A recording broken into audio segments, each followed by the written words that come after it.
দর্শক আসসালামু আলাইকুম। দর্শক আমরা সরাসরি যুক্ত হয়েছি চট্টগ্রাম নগরীর মুরাদপুর প্রাঙ্গণ থেকে। আপনারা দেখতে পাচ্ছেন যে বাংলাদেশ জামাত ইসলামীর আজকে প্রোগ্রাম রয়েছে। সেই প্রোগ্রামকে কেন্দ্র করে তারা আজকে এখানে জমায়েত দিয়েছে। আপনারা দেখতে পাচ্ছেন যে তাদের জমায়েতের চিত্রটা আমি আপনাদেরকে দেখাচ্ছি এবং তারা এখান থেকে মূলত প্রোগ্রামটা করবেন। সেই প্রোগ্রামের মূল দৃশ্যটা আমি আপনাদেরকে দেখানোর চেষ্টা করছি। আপনারা দেখতে পাচ্ছেন তাদের অসংখ্য নেতাকর্মী এখানে উপস্থিত হয়েছেন, বিভিন্ন জায়গা থেকে আগত। তারা সবাই এখানে জড়ো হয়েছেন, একসাথে হয়েছেন।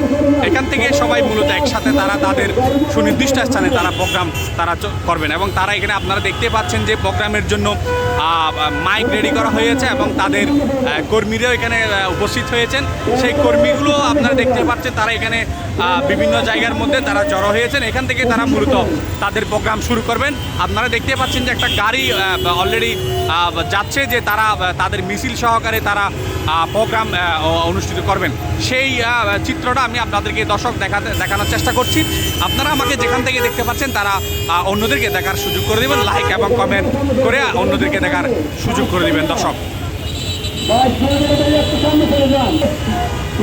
দর্শক আপনারা দেখতে পাচ্ছেন যে তারা তাদের মিছিল সহকারে যাবার জন্য তারা রওনা দিয়েছে। এখান থেকে তারা মূলত রওনা হচ্ছে। এখান থেকে তারা মিছিল সহকারে এবং মাইক দিয়ে তারা তাদের সুনির্দিষ্ট জায়গার মধ্যে তারা মিছিল সহকারে তারা যোগ দেবেন। দর্শক আপনাদেরকে আমি সর্বোচ্চ দেখানোর চেষ্টা করছি যে চট্টগ্রাম নগরীর মুরাদপুর প্রাঙ্গণ থেকে আপনাদেরকে সর্বশেষ খবর জানাতে আমি রয়েছি সাংবাদিক আহমদ নূর।